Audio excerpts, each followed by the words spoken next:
Hey, how's it going, fight fans? Welcome to Mindful Combat. If you're new to the channel, my name's Rohan, and it's my platform where I do fight sports related content. If you're new here, why don't you help me grow my platform? All you have to do is subscribe to the channel, like the video if you like it, and maybe hit that bell icon so you get notified every time I upload a video.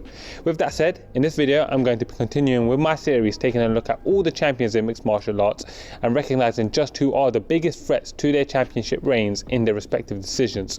So if you haven't seen any of my other videos on this subject area, then please go into my channel and check them out. With that said, today I'm taking a look at Alexander Volkanovski and his biggest threats. Now, I'm a huge fan of Alexander Volkanovski, and the way he's come up in the scene has been really admirable. He's been very respectful and polite the way he's come up. He's shown great manners and been a true martial artist. He's also shown incredible talent, durability and ability. He's 8-0 in the UFC, won a world championships, and he's beaten some of the best fighters along the way, including Chad Mendes to retire Chad Mendes. He's beaten Jose Aldo. He of course beat Max Holloway to win the belt, and not to take away wins over guys like Darren Elkins, who I respect a hell of a lot, who was on a 6-fight win streak at the time. He has a professional record of 21 wins and 1 loss, and currently rides at 18-fight win streak. What's interesting is Alexander Volkanovski is 31 years old. Stands at 5'6", which makes him pretty short for the division considering some of his challenges that lay ahead, and has a 71.5-inch reach.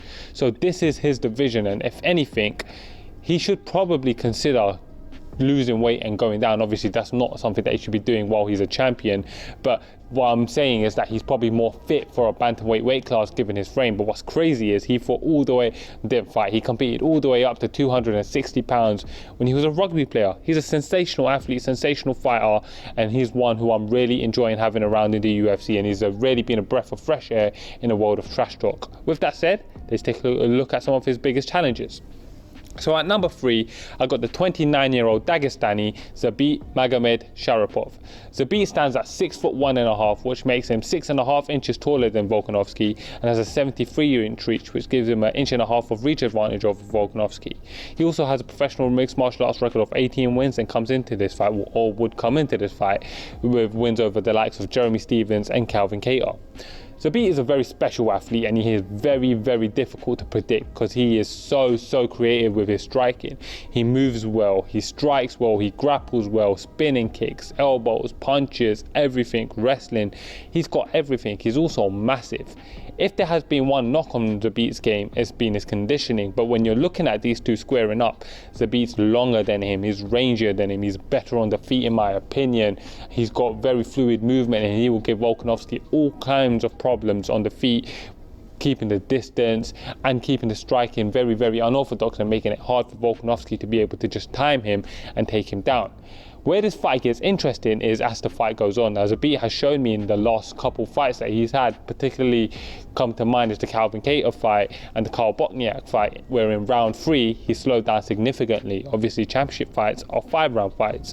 Zabit also doesn't have punching power, so I don't think he'll take Volkanovski out of the fight, so the fight would go 5 rounds. After round 3, 4, 5, who knows what would happen. Volkanovski could very well just dominate him in the later ends of the fight, but Zabit is a very talented fighter, and I have no doubt he would work on his conditioning.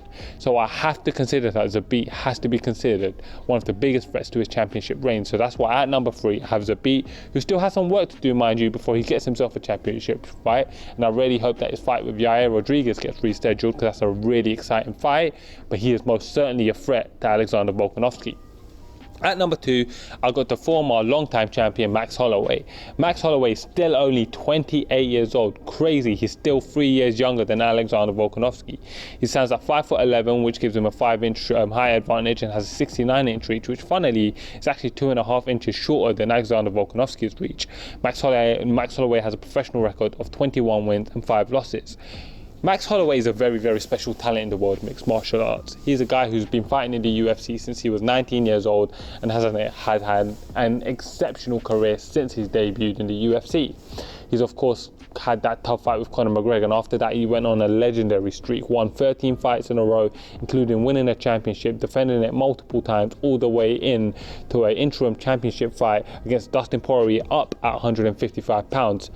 Max Holloway is a special talent. He has beaten the likes of Charles Oliveira, Anthony Pettis, Jose Aldo not once but twice, Brian Ortega, Frankie Edgar, not to mention fighters like Ricardo Lamas, Jeremy Stephens. He has beaten some exceptional fighters, and he is truly one of the best featherweights of all time.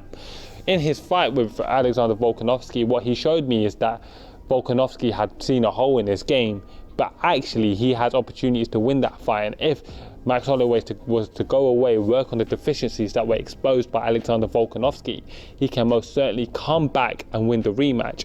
If he was to, for example, tighten up his leg kick defense, if he was to be, for example, a bit more, creativeness, striking, mix things up a little bit more, maybe throw in some takedown threats himself, who knows what he could do. But he has the skills, abilities, means and time to get it all done. Max Holloway is so young and so talented that he has so much room to grow. The long-time champion is most certainly still a championship caliber fighter, and in my opinion, we may see him winning a belt back. Despite what happened in their last fight, which fairly went to Volkanovski, despite Max Holloway thinking he won that fight, Max Holloway is an absolute killer, and I have no doubt that if they was to have a rematch, that is still a very, very even fight, and Max Holloway can win that fight. He has true championships chops. He's got experience. He's been there. He's seen it all at this stage, despite only being 28 years old. He's such an experienced fighter now, and I believe that if he was to rematch Volkanovski, he would be definitely a threat to Volkanovski. Now, would I pick him to win that fight? I can't say that I would. I see that Volkanovski will improve, and he will still have the same advantages over Max Holloway that he enjoyed in that fight. So it's all about game planning in fights like this. Can Max Holloway come back with the correct game plan to beat such a difficult challenge for him? Yes, he can. Would he? I don't know. But is he a threat? Most certainly. At number 2, I have Max Holloway. At number 1 is a guy who I believe would beat Alexander Volkanovski. Now, this may be a little bit controversial among some of you, but it's the 33-year-old Chan Sung Jung, none other than the Korean zombie. Chan Sung Jung stands at 5'7", which is just an inch taller than Volkanovski, and has a 72-inch reach, which is just a half inch more than Volkanovski. He has a professional record of 16 wins, 5 losses, and currently rides a 2-fight win streak.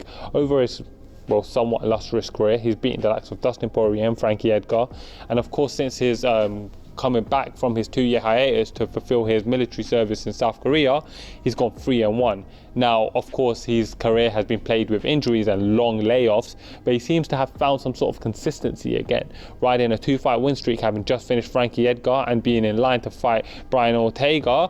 You got to believe that if he beats Brian Ortega, the next fight for him would be a championship fight. I believe stylistically he's a nightmare for Volkanovski.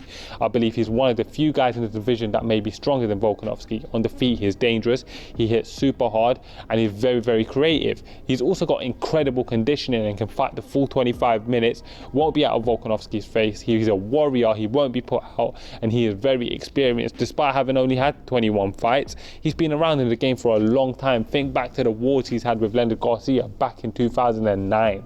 And think back to the wars that he's had with Dustin Poirier. Think back to the fights that he's had with Jose Aldo, where his shoulder got dislocated and he tried to carry on fighting against a prime-time Jose Aldo who was just beasting at him.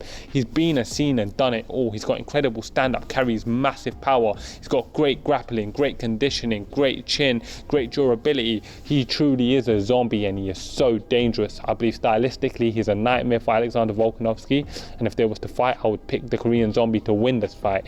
Now, will the fight ever happen? I don't know. The Korean zombie needs to be a lot more active, of course, post-pandemic times, and he needs to beat Brian Ortega, which is a tough fight for him. But if he wins that fight, I am going to be a very vocal advocate for him getting a title shot. And if he gets the title shot against Volkanovski, I believe he has all the tools necessary to beat the featherweight champion and become a featherweight champion in his career, which needs a title just to prove just how great he was. So fight fans, that's my top 3. That's my top 3 fighters that I see as a true threat to Alexander Volkanovski. I'll be very interested to know who you guys think, so be sure to comment below. Let me know who you guys think will be massive threats to Alexander Volkanovski and his championship reign. Let me know if you enjoyed the video, and I hope you guys are all staying safe and secure during these tough times. Remember, if you have no one, you have me, so feel free to reach out to me. If you're new to the channel, please like, subscribe, share the video, all that jazz. Thank you for watching, guys. As always, I'm Rohan, and this is Mindful Combat.